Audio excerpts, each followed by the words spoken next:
Hey guys, it's your host Julian. This week I'm sitting down and chatting 25 years of Ed, and Eddy with the voice actors of Ed, Double D, Eddy, Rolf, Nazz, and May Kanker. And we're talking favorite stories and memories from working on Ed, and Eddy. I want to give a special shout out to all the patrons that help support this podcast. Bill, Brent, Brittany, Eight-Legged Bird, Jacob, and Semantics. Thank you all so much for your support. It truly means a lot. If you want to become a member of our Patreon channel to help support this podcast and get all of these episodes early and ad-free, follow the link below and sign up today. Now, let's get to that chat with the Ed, and Eddy alumni. Okay. Ladies and gentlemen, 25 years ago, this beautiful show with these beautiful folks that I have sitting in front of me graced our airwaves, and Ed, and Eddy. And Tony, man, Tony has some big news. So we're going to start her off with that. I don't know if it's big news, but It's big I'd news say to me. it's pretty cool. I'm joining you from the Tim Hortons parking lot, man. Fort McMurray. No, Matt and Sam, they convinced me to do a convention this year, and they already called and asked me to do all of them next year. Oh, that's And pretty dope. I said I would do it, so we get to do them all next year too. Every single one of them. Dude, how does that feel? First time in 25 For years. the Ed and Eddy reunion year or whatever. How does it feel? I don't know. I'll let you know when we get there. I'm sure it'll be pretty interesting. Well, I'm hoping that they'll be able to bring all of you guys into it. Obviously, we tried to get everybody. We got Plank, we got Peter, we got Tony, we got Sam, we got Matt, and we got the lovely Erin with us tonight, ladies and gentlemen. So we're going to do a little bit of Ed and Eddy retrospective. So with that being said, 25 years has passed since the show came out. We'll start with you, Erin. What are some of your fondest memories about working on this amazing show? Well, it was my very first cartoon job. So, it was in why do I have to start? I'm in a room with probably the funniest humans on earth. So it was just ridiculous. It was so much fun. It was funny. It was hard. It was challenging. It was amazing. I never saw the show until I moved to America. So I didn't even know what it really looked like, and I didn't know it was popular for a number of years until I moved to the States, and then I learned very quickly that it was very popular. But yeah, it was hilarious. I think hilarious is the word I'm going to choose, because everybody was so funny and talented in the cast, and I really enjoyed everybody in the cast. Like I think as actors, especially if you've done theater, you love being with other actors, because you feed off of each other, and it's really joyous that way. So I feel like and also it's kind of like my Canadian family, right? Like I haven't been back and worked in Canada for a couple of decades. So my memories of working in Canada is all of this cast. That was the bulk of my professional work in Canada. So it has a lot of fondness and nostalgia for me. I can imagine. And speaking of hilarious, everybody that I've had on here, Peter, have said you were the funniest person to work next to. You had some of the funniest lines I've ever heard when it comes to animation. So what about you, Peter? What's the first couple of thoughts that come to mind when you think about it? Well, I appreciate that compliment. Everybody, I think, was hilarious, but I think I was gifted with Rolf dialogue, which was just another level of hilarity. Like when we would get to the studio and we would all do a read through for the first time together of the script, and we would all be laughing our asses off, and then I'd get to these Rolf lines that were just insane. They're insane. And it's like, you're getting pitched home run balls every single time you had a piece of dialogue. So I mean, I felt very lucky in that regard. And then it was just this much like the show itself, it was like this eclectic group of people that were just awesome to work with and hilarious to work with, and it's just really cool memories of it. And I go to a lot of conventions still, and to this day, Rolf is incredibly popular. Like as far as merchandise at my table, people just freak out when I bring planks to the table, and they lose their minds. They lose their minds. They have such good memories of the show, and it makes you feel good. I have to imagine. Tony, we're going to kick it off with you as well, man. So obviously this is your first round of conventions with your Timmys in hand. Ladies and gentlemen, I just found out what Timmy's meant just before we hit record. It's Tim Hortons if you haven't had it. But what does it feel like for you? Obviously, like I said, you're doing this con circuit this end of this year and then next year. What's it like for you? Another day, really. I I just want to think it's gonna be cool to go and hang out with, Matt and Sam and all of them. And I mean, I don't know, it's just gonna be one of those things, right? Go and try and have a good time. And yeah, I don't know. I gotta take a bunch of time off work for it. But whatever. Take vacation from one to do the other. It'll work. Yeah, I think it'll be an interesting thing. I think it's cool. I get to go see a bunch of places that I probably would never buy an airplane ticket to. yeah. Is there any You one know what part, I one mean? part you're looking forward to the most? Well, yeah, it's hanging out with Matt and Sam, and actually the fans getting to, get their Ed, and Eddie all together signatures or pictures or whatever they want to get, right?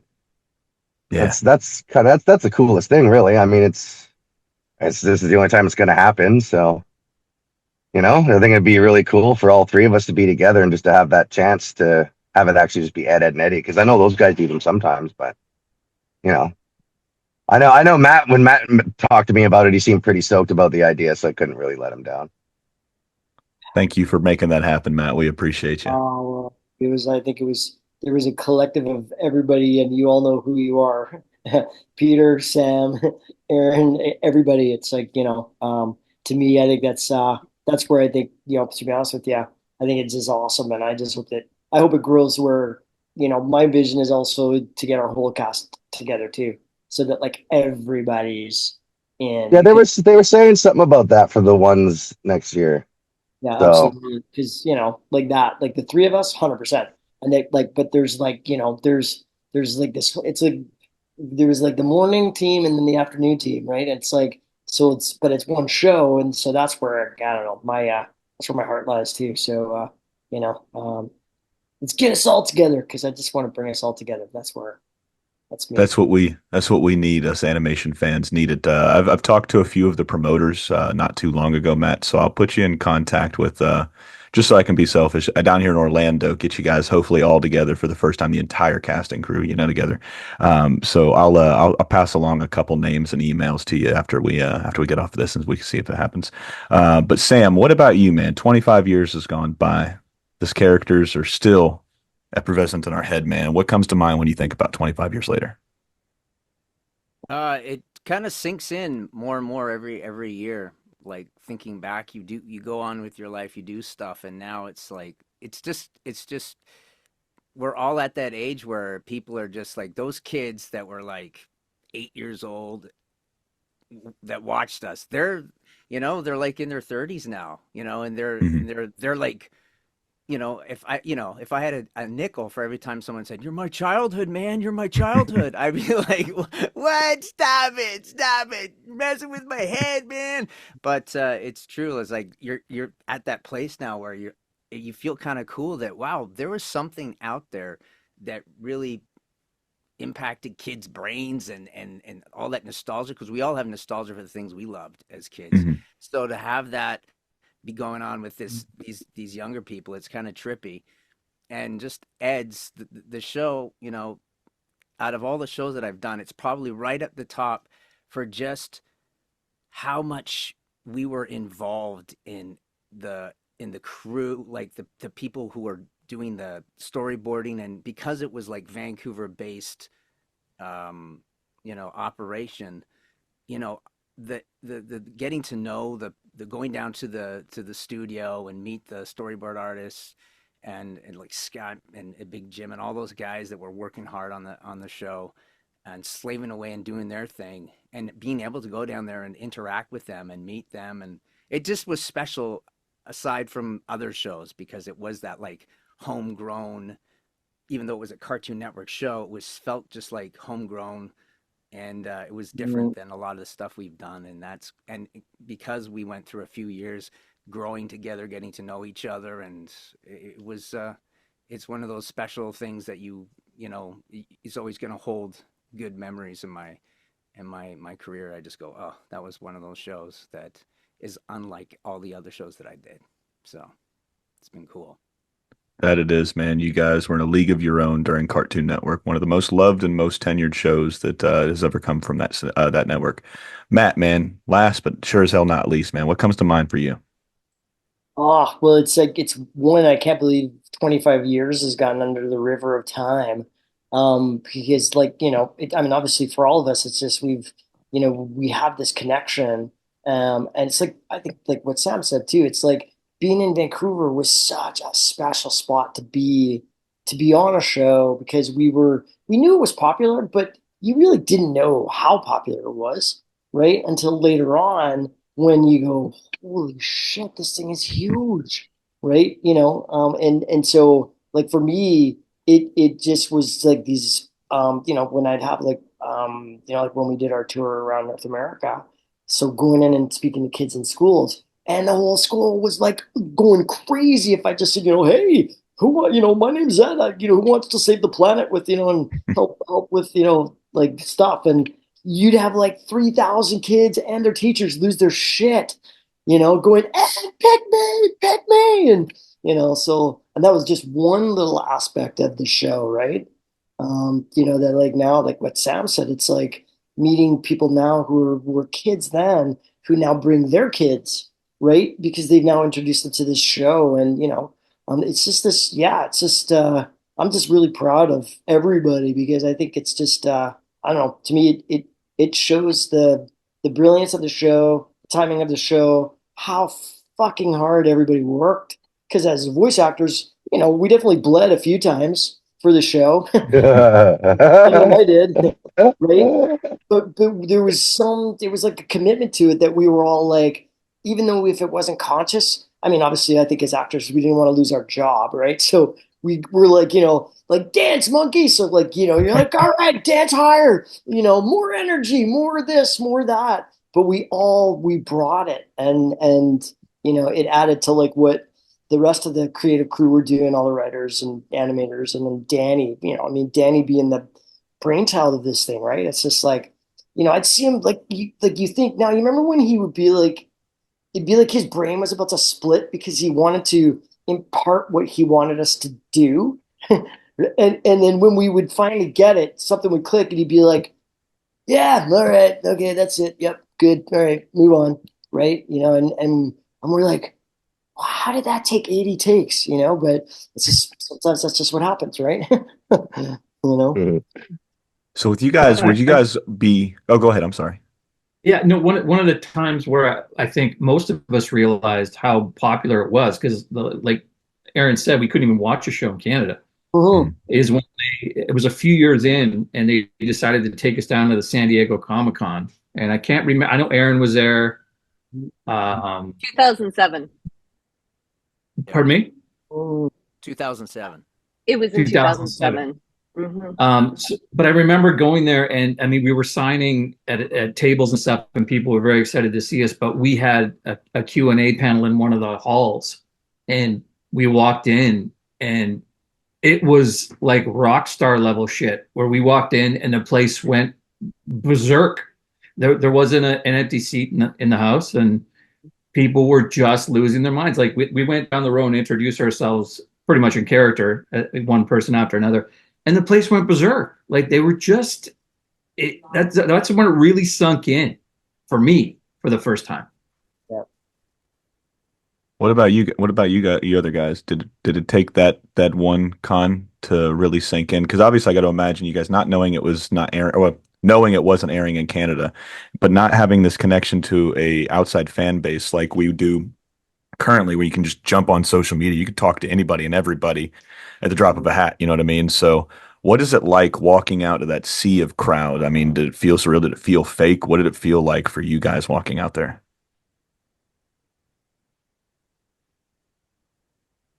Right. I I think some of us had done cons before, Mhm. but it wasn't it's Comic-Con, right? So it's like it's a whole other level. I mean, just going to Comic-Con, that was my first time down in San Diego, and it was just like it's nuts. It's just, and it's even grown since then, right? I mean, but Oh it yeah. was big. It was big back then, so it's you're just kind of going, this is crazy. This is Mhm. just like it's just every huge things this way and that way and everything. So Yeah, it probably was one of the biggest rooms for a big reception for a show, and yeah, it was great.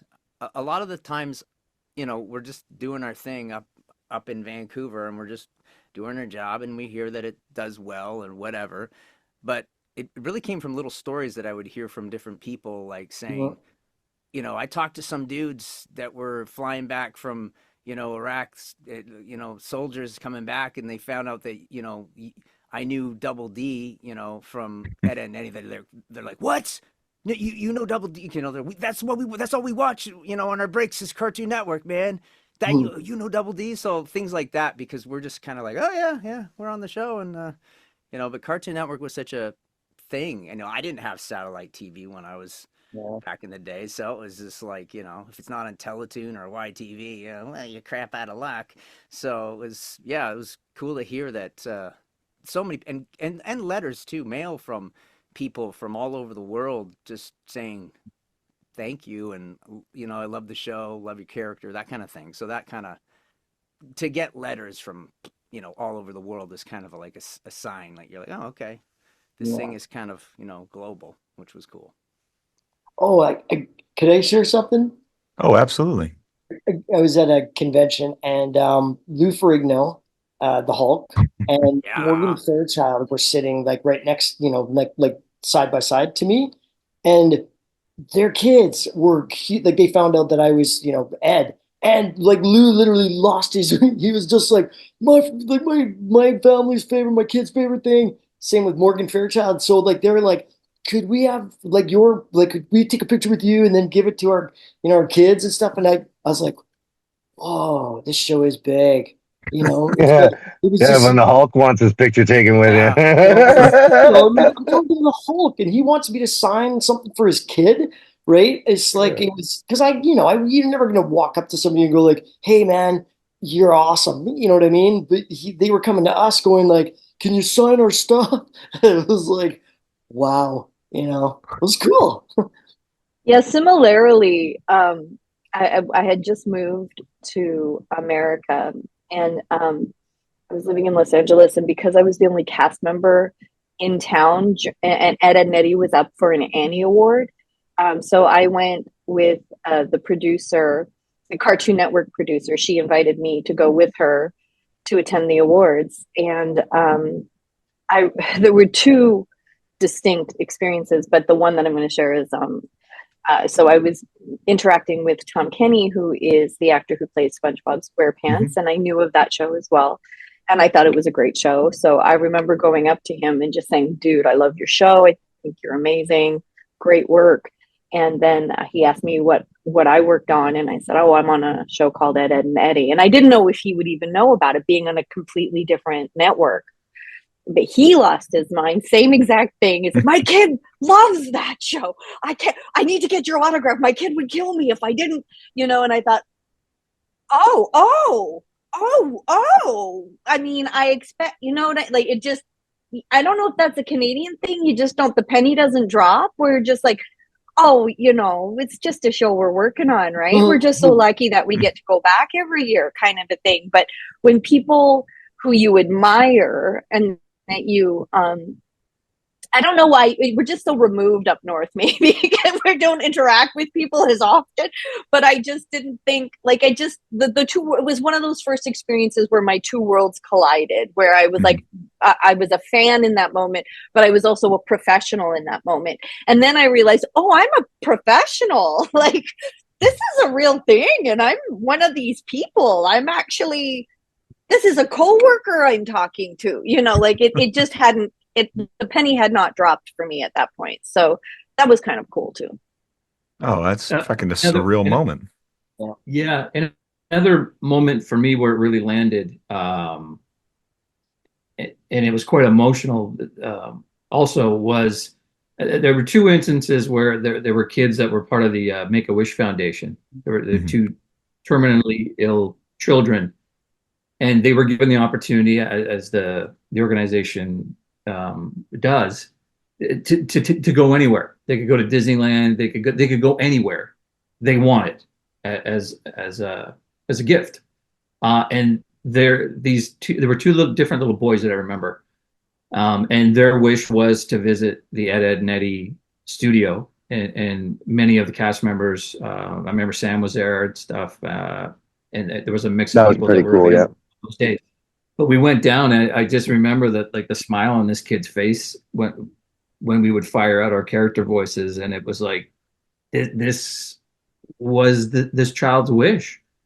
Like, this was the most important thing in the world to them, was that to visit the studio and meet the kids of the cul-de-sac. I just remember it really landed for me about that is very important to a lot of people, and especially these children. I haven't cried on this podcast in a long time, Peter, but fuck, man, you guys do the Lord's work with this, man. There's been two stories on here that I've heard of, the Make-A-Wish Foundation. The other one was Cheryl Chase. She was the voice, or she is the voice of Angelica Pickles.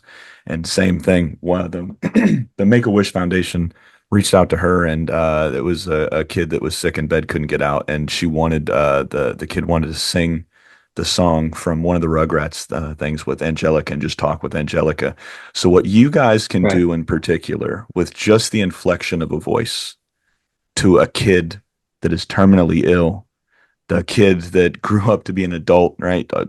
Just what you guys can do for your profession brings so much joy to so many people. And I don't think you guys get to hear this enough, man. You guys, and I'm not a religious guy, but you guys do the Lord's work with what you guys do. I know a lot of you guys think it's just a job. It's a day-to-day thing. You guys love what you do, man. But what you guys do for kids, for teens, for adults is fucking so special.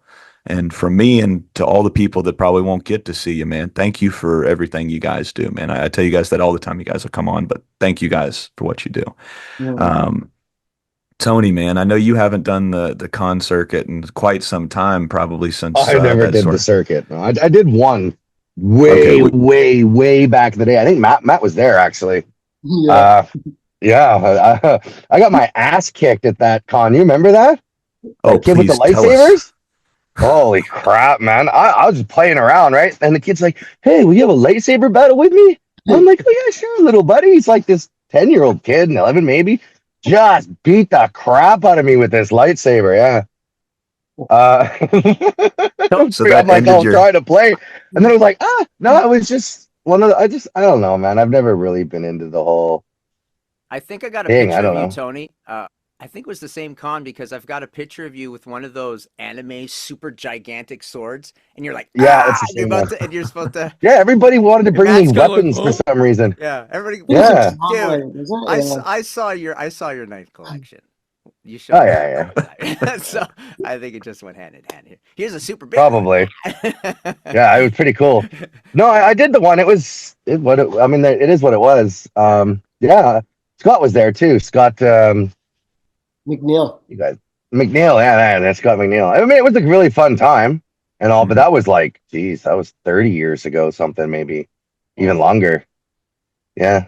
No, it's just never been something that I was really into, man. I don't know, or it never came around until, and then that's why when Matt brought it up, I was like, him and Hot, I was like, I don't know, man. I'm gonna go like across the world, away from my family, my kids, my wife, but yeah, we're gonna do it and do this 25-year thing because like you guys, like, it's still one of those things. It's about the people that actually love. There's so many of them, so. I mean, after even the one, I guess I had, because you posted on the Nostalgia Con and blah blah blah. My inboxes are just flooded with messages all the time. So, it's kind of one of those things where it's like, well, let's go do it with all three and put some smiles on some faces, basically. Well, you didn't have to do it, but you chose to do it. So, man, we thank you for it. Yeah. Well, with the exception of, you said that kid was 10 years old that ended your con career at that point. I have a feeling that's why. At 10 or 11. I don't know if he ended the career. I just did the one, and then it was just one of those things that I ever pursued. Like the whole I don't know, man. Like the whole fame thing is not my cup of tea. Yeah, man. Everybody is entitled to privacy, man. But it's also not about it. Here's the thing, like we're not famous, but our Yeah, no, characters are, you know what I mean? yeah, So I try to think of it like that. It's like, it's not about us individually yeah, at all. It really isn't. This helped me a lot with my Canadian sensibility. Very difficult to put Erin as a product, because I'm me, right? Like, F that. yeah, So but my characters that happen to gain popularity, for me, going to a convention is a mutual admiration society, where I get to meet someone who's just as into the same thing that I'm into, and we're talking about the show, and I'm in love with the characters that I got to work on, but I'm in love with the show, I'm in love with the cast, I'm in love with everything. So then it just becomes a celebration between me and the person who comes up to me, and we get to share it, and which is a very different energy than sitting behind a table and waiting for people to adore you kind of energy. So the best part about, which is like, none of you are the sit back and wait for people to adore you kind of folks. And I don't know if that's a Canadian sensibility or what, but there's definitely there's something so joyful, like so full of joy to celebrate that you got to participate in something, because really it's Danny's baby, and then we got to participate in Danny's brainchild. And I love the collaborative effort of that. And what I'm really excited about is the thought that conventions will bring us as a group, because it's so much more fun as a group, because it was a group effort. If they could bring the artists, if they could get Danny involved, like if we could all just get to come together as a reunion type of a thing, that lights me up on the inside. Me sitting at the table by myself is a great one-on-one with someone, but me getting to be with you guys is such a different energy, because that cul-de-sac was filled with all of us, right? Like, it's just like, and Matt, turn up the brightness on your computer. We can't see your face. You're so hiding in the dark there. Even Tony's face is lit. Come on, Matt. There you go. Thank God for that yellow toque. That's all I got. Sorry for my 2 cents in there, but it's something I had to overcome too, Tony. I wanted to overcome that. Yeah, I'm more of like a middle of nowhere in the woods kind of person too, instead of like in the crowd kind. I'm not a big fan of crowds. We're gonna put some like fake trees around your table. There you go, perfect. I can sit there in a blind, hey, waiting. Yeah, just be very quiet. Pretend you're hunting elk or something. Oh, we're hunting eddies. So with that being said, you guys collectively being together, I heard from each and every one of you that when you guys were together in the studio voicing, it was some of the best times that you guys had working together. Does any one time in particular stick out for any kind of voice sessions that you guys hold special in your heart? And Peter, we'll start with you, since, like I said, you were always the funniest. I don't know. Well, this is an example of how much fun we were having. Is for years we would record with all of us in the room, like every character in the room. And it got to a point where we were having so much fun and laughing our asses off so much, they said, "That's it. We're going to split you up. We're going to record the Eds in one session and then the rest of the kids in another session." And that's when we knew it was just, we were literally having too much fun. It was like breaking up a kindergarten class that was just getting out of hand.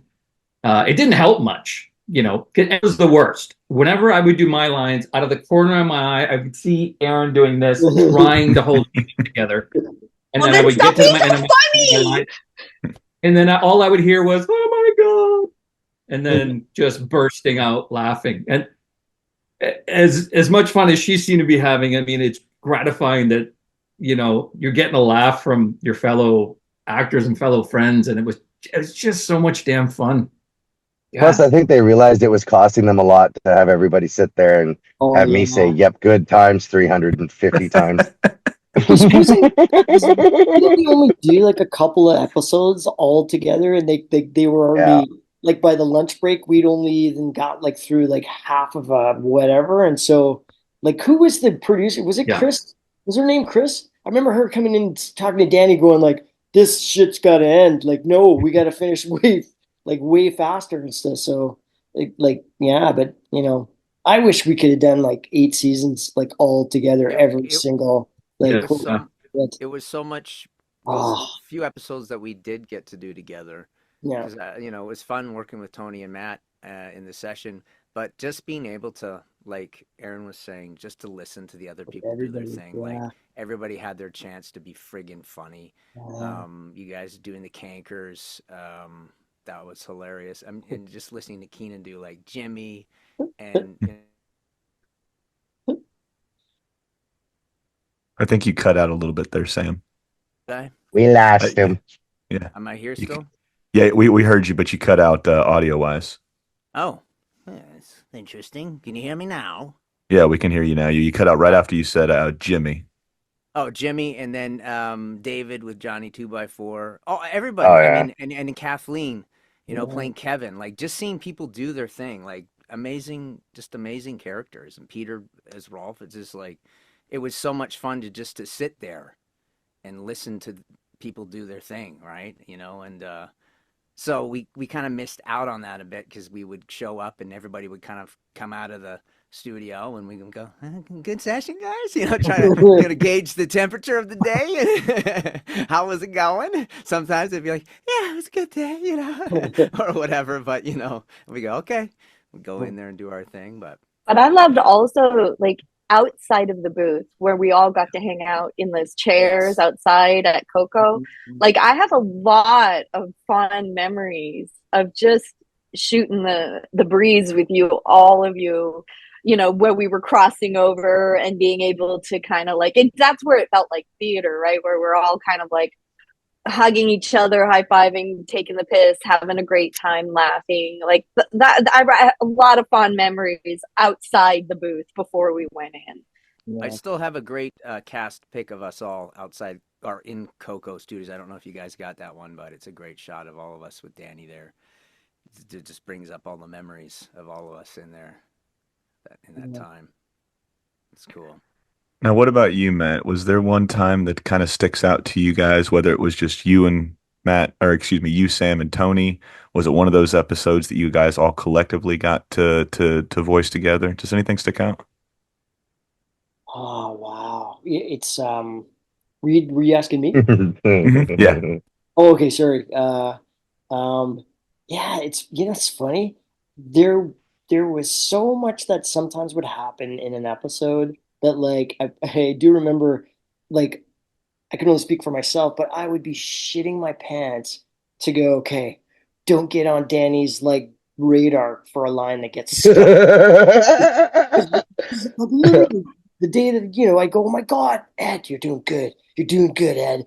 Keep going, buddy. The second I like sort of gave myself like, okay, holy shit, this session's going great, it would be like, yeah, keep on, and Danny'd be like, it didn't sound like it, right? And literally sometimes it was a quagmire to try and figure out, like it'd be a laugh or it'd be like a like a whatever, and I'd just be like, I don't know what you want. So I remember that.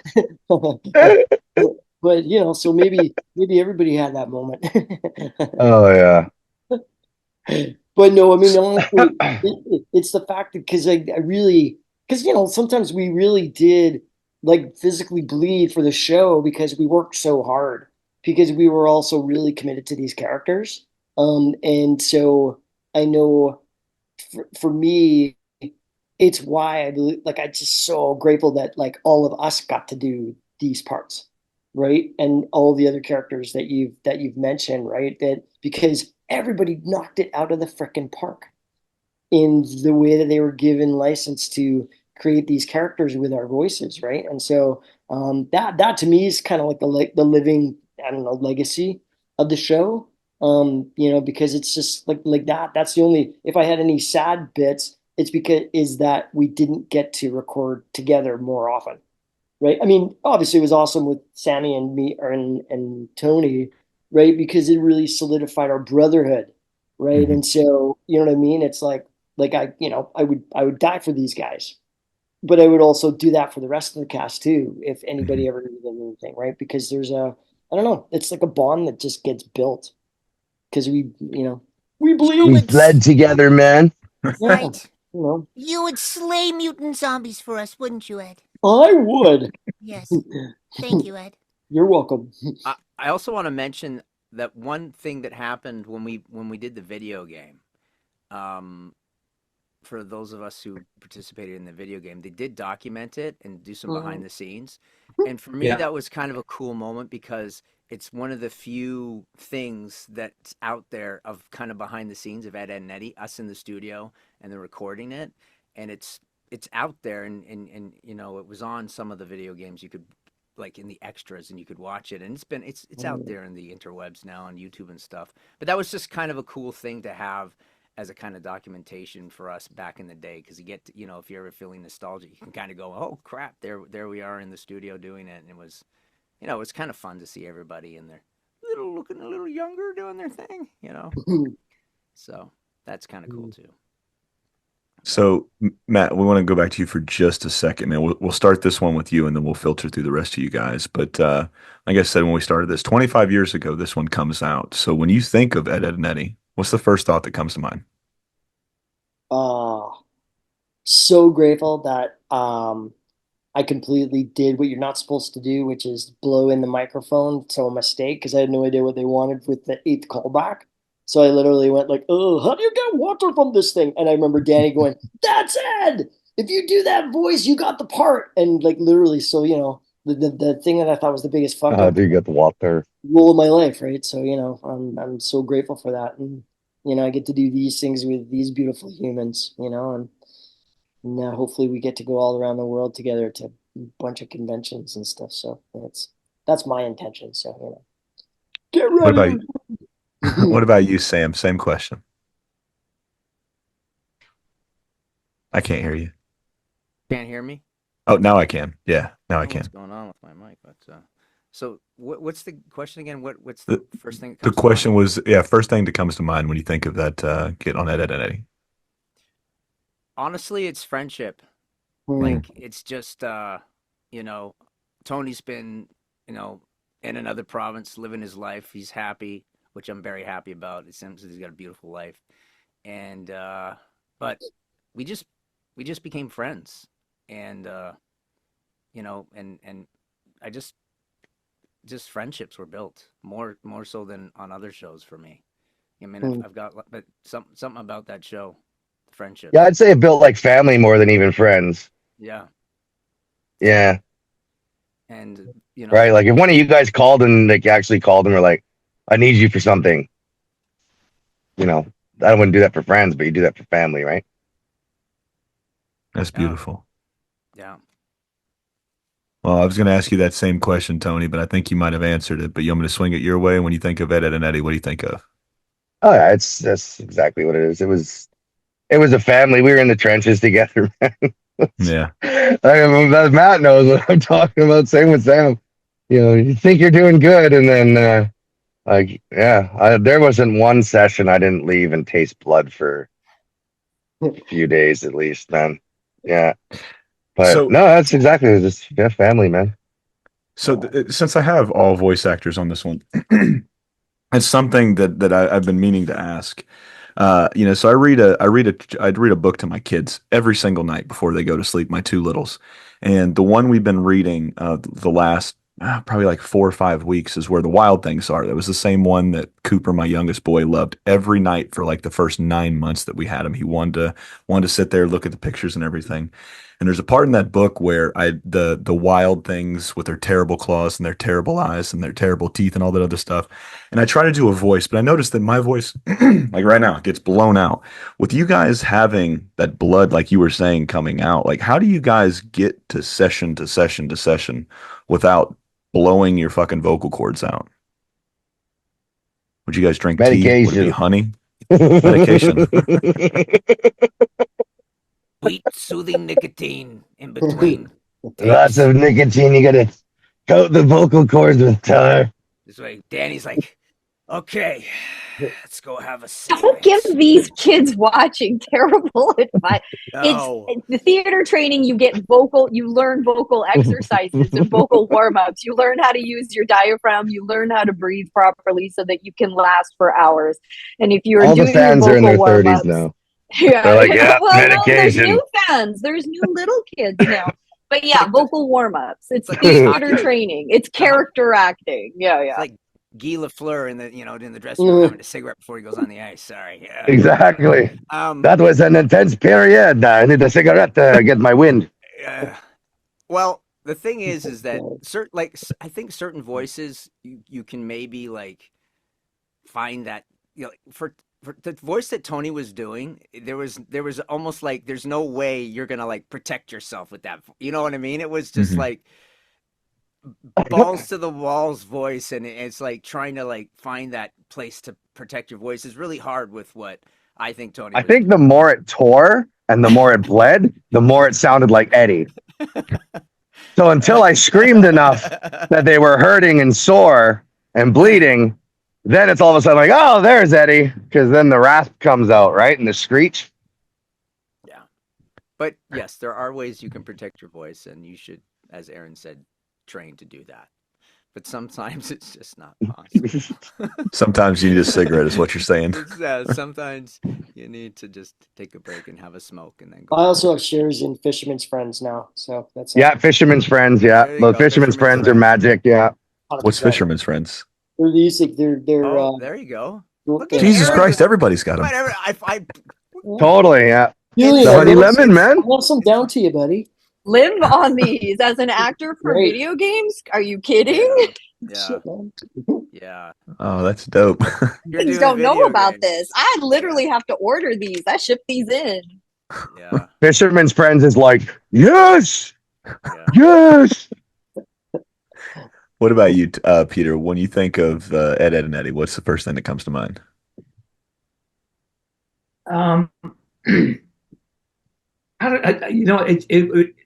At conventions, I get asked, they go, oh, what was your favorite gig ever to do? And I just point to photos of Rolf every single time. I go, that was the most fun I've ever had recording anything, like on camera or voice.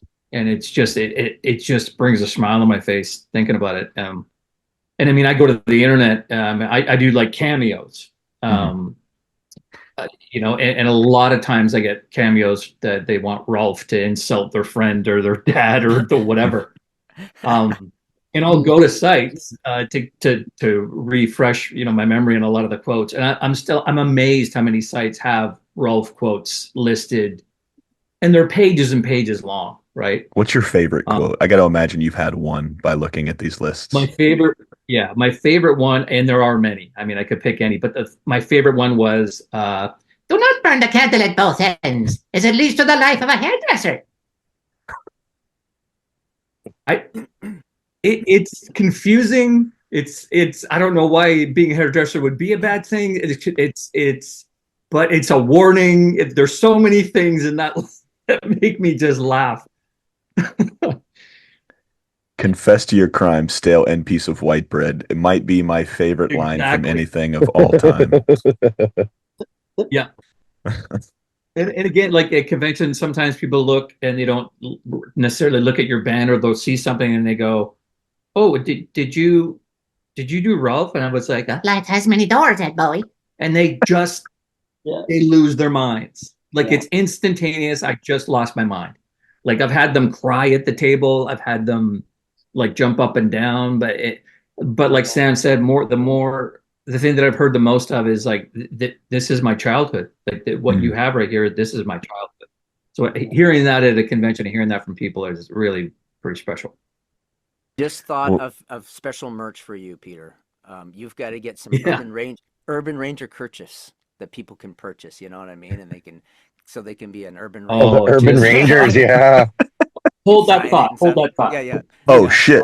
He's already on it. He's already on it. We're about to see, Yeah, he's got badges. He's got kerchiefs. He's got everything. Oh, yeah. Plank, tell us a joke. Dude, that's my favorite character on Ed, Edd, and Eddy. Plank? Plank, tell us how much your voice hurt doing your dialogue. Did Danny just... Danny always should just give it to Plank, yeah. Yeah. No. One more take, Plank. Yeah. He didn't quite get the blank stare right. I had these made up. Oh, so they're Urban Ranger stickers. Because that's another thing. Ed, Edd, and Eddy made no merch at all. Mm-hmm. That Danny was just not into that. at all. So nothing was made. I remember Burger King made some things in a promotion one year, or not Burger King. It was, sorry, Subway. Yeah. They made some stuff, but other than that, I've had one guy brought something to the table, and it was these little mini plushies, and they were all like in hermetically sealed little plastic bags, and there was like five of the characters. But there's so little that's out there. More stuff. Almost at the end of each season, we would. Yeah. But at the end of each season, a lot of times they would give us gifts. Like we got jackets, like AKA cartoon jackets. I still have it. We got cells of the cartoon. We used to have like a cell of the cartoon. I still have TV trays. Oh yeah, the trays. I still have the trays too. I still have all of those things. It's in my booth. But yeah, but as far as selling merchandise, they just didn't do it. Danny was just not into it. So, but a rumor is, and I believe it's true, that Funkos, they're going to be Ed and Eddy Funkos coming out in March. This is more than just a rumor. I understand it's happening, but I don't know the extent of the characters. I don't know if it's just the Eds or if it's some of the other kids in the cul-de-sac. I have no idea. And it's not like Funko really shares surprises like that. They kind of keep it close to their chest. But that is the word. That is the word. Dude, I hope so. We need the entire cast. I mean, you guys are. I think you guys are the last show from that era. All of you would put you on my trolley. I think you guys would be the last show that Cartoon Network had from that. It didn't really spin out of What a Cartoon, but it did spin out of that same era. I think you guys are the last one to not have a set of Funkos yet.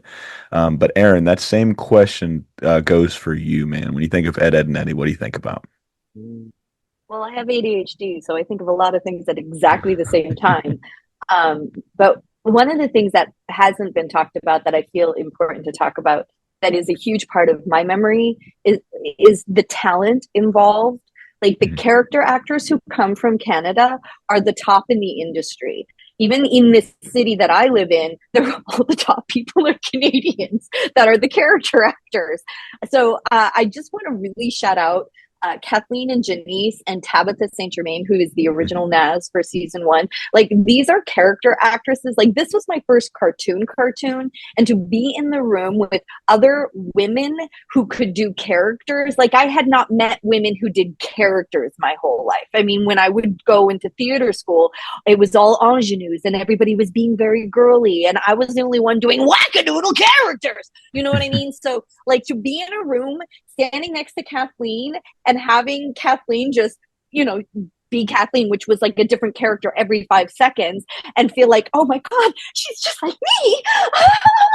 It was so validating. And I think my entire career has been built off of the fact that I got to be in the room with character actors that were hilarious and unapologetic. And I think that is what has kept me afloat for however many years I've been in this now, 30 years. And when I think of Ed, Edd, and Eddy, that's the foundation of everything for me. It's my whole foundation. And I think that's why no matter what people say to me on the outside, it can be good, it can be trash, and I get it all. I think about the craft itself, the artistry itself, working with artists that were so pure at what they were doing, including Danny Antonucci, who did not compromise on anything, has allowed me to stay true to myself, to say no when I need to say no, and to understand that even if nobody else sees what I'm capable of, there have been people who do. Absolutely. And sorry. With that being said, man, God damn. I'll cut this part out. Like I said, I read that goddamn book to the kids, and trying to do those funky voice. I was listening to a couple of the Ed, Edd, and Eddy cartoons before I started reading to them, and I was like, I think I can try a voice or two. And then I found out really quickly I couldn't do a voice or two. It didn't go well. They just told me to read it regular, which was fine. It hurt a little bit, hurt my pride just a little bit. But yeah, my kids did the same thing. Yeah, did they? Dad, stop doing all the weird voices. Just read it Dad. normal. Just read it normal. What are you doing? I don't want to get too personal with you, but are your kids old enough to know that you did? Have they seen any of the Ed, Edd and Eddy? Yeah, they've watched shows that I've done on Netflix and whatever else, and Mhm. they don't care. No. Well, yeah, most of the time it's They're- like, oh, that's just dad yeah, or that's just yeah, mom, you know. they don't nothing. No, they're 12 and 14 now. So, but like even growing up, like I said, if I tried to do the voices, they just kind of look at me like, "What are you doing? Why are you doing it like that?" You know what I mean? Just read the book, man. Like, So something I've always been fascinated. I figure we can end it on this one, man. Have any of you guys ever used any of the voices to get out of a ticket, use it through the drive-through or anything like that? Have you guys ever tried to use the voice? Obviously use them at conventions, but Peter, you seem like the type of guy that might hit a cashier at the local store with the Rolf once or twice. Have you ever done it? You know what? My good friend came to Dragon Con with me one year. Mhm. And as we were leaving, flying back, I had way too much stuff with me. So this guy at the airline put my bag on the scale, and he goes, "Oh no, you are way over here." And my friend Jason, this wasn't a Rolf thing; it was a Goku thing from Dragon Ball Z. He just go out of the blue. I didn't tell him to do this. He just goes, "Oh, you're gonna charge Goku extra for a suitcase?" And the guy's face just dropped, and he goes, "What did you say?" He goes, "Yeah, this is Goku," and he goes, "I ain't charging Goku no extra money for the suitcase." And it was like, "Get out of here!" It's like, and then he was just wide eyed the whole time. So I got to use it more. Is the lesson there? I don't Goku use it privilege, enough. man. Um, Goku privilege. yeah, if it gets me out of something, I'm down with that. But I haven't done it enough. Have any of you guys used a voice to get out of something or help you guys along the way? Occurred to me. That has never occurred to me to do that. I do have a character that I do when I have to talk to like Verizon, and that's Phyllis, and she's very, very, excuse me, can I talk to your manager? She's very, very forceful, and that works really well for me. But that's not one of my famous characters. That's just a character that I do for Courage on the phone. I've driven across the border a couple times, and it's kind of lightened the mood, like because what do you do for a living, Yeah. And it's like, voice actor, and they go, oh really? And all of a sudden these guys are like, what do you do for a living? I'm a voice actor. Oh really? What kind of cartoons you done? And they want to hear, and it's like they can become like 8 years old again. They're like, oh, that's a cool show. And then, all right, you can go. Although one time I did have a guy who was like, he says, what do you do for a living? And I said, voice actor. And he's like, oh, you were a voice actor? And I said, yeah, do my voice. I'm like, and it was like, What he a was dick. honestly, he was like a black guy and he had a bit of an accent. And I was like, how do I approach this? Because if I do it, I can't. So I was just like, hey, why don't you do my voice? I was being really lame. He looks at me, he goes, don't quit your day job. And then he goes, go ahead. I was like, just went away. I was like, okay. All right. Anywho, but other than that, I've never really used it to, I don't know, get a free, sandwich or anything like that. No. What about you, Matt? Matt? Matt, I got to well, imagine you have. Well, yeah, it's like again, like when they just ask, right? They'll be like, okay, well, what do you do? It's like, oh, cartoons or whatever. And like, well, anything I might know, kind of like that, like probably not kind of thing. I go, well, I play Ed or Raph or whatever. And this one guy literally went from, I thought I was gonna get searched, what, before that, and he's like, what? What did you say? Who did you play, Riz? I'm like, oh, you're George Wayne Pepe. I play Ed. And he was like, he went from like the most honorary porter guard to like, he's literally going like, man. And he's calling down to his co-workers, like, because they all sit at the airport there. He's like, yeah, this guy, my guy, he's coming through. Ed, guy's Ed. Right. And, they're like, no way. So, it lightens the mood. And sometimes just like that, it just, it didn't get me out of a jam, but they're basically like, welcome to America, man. Come on down, That 10 pounds of cocaine in your case, don't worry Yeah. about it, buddy. Don't worry No about it. problem. You're a voice actor. Let this guy through. What a card. Like, it's funny, like when you're saying like a lasting memory, I feel like because honestly, I get to be Ed pretty much every single day, right? I think as we all get to, it's like, like with the addition of, cameos and conventions and doing other stuff, it's like, I really, and the more I get to go along, it's like, oh my God, like, thank you, because it's, I don't know, I don't know, it's another way to just spread a lot of love and a lot of joy around, which, if that's what we can do, then God bless, And another thing I've heard at conventions people say is, I've got a number of people that will come up with a very distinct accent, depending on what part of the world they're from. But a lot of them said, "Oh, I related to Rolf because I came to America when I was a kid, and I was the foreign kid, and I could relate." And I think our show, much like, I think it's like a Sex in the City thing, like, were you a this character or a that character? I think many people can relate to, like, you may have been the weird neighbor kid that nobody really understood, or the really mischievous one, or the kind of the dopey one. I think people could relate to individual characters on the show growing up, and that part I think was really cool. Yeah, for sure. Oh, that it was. We all had a Rolf, we all had a Nazz, we all had an Ed, we all had a Double D, we all had an Eddy. And like I said at the beginning of the show, and how every time I've had you guys on solo, I've told you guys this, man. Without you guys, we wouldn't have a great of a childhood as we had. You guys gave us a childhood worth living. Matt, every time I talk to you, Matt, in particular, because I've talked to you more so than I've talked to anybody else here, man, I try to channel you at my darkest and bleakest moments, man. The way you go about life, I've heard this so many times from people that are a lot smarter than me. It's like, if you put yourself in the mindset of like, I get to do X, Y, and Z, it's not, I have to do X, Y, and Z. Like I said, when I'm at my lowest point, I try to think, what would Matt say at this point? Because you say the same thing every time. I get to do this. I get to bring joy to somebody. I get to see somebody smile. And that's what we need more of right now. I don't want to get too sappy, but that's what we need more of right now in these untrying times, man. There's a lot of negativity. There's a lot of depression out there. There's a lot of sadness out there. And like I said, what you guys do, which is the inflection of a voice, make people smile. You've been making me smile for 25 years. Here's to 25 more. She's been Erin. That's been Peter. That's been Matt. That's been Sam. And that's been Tony. And this has been another piece of your childhood.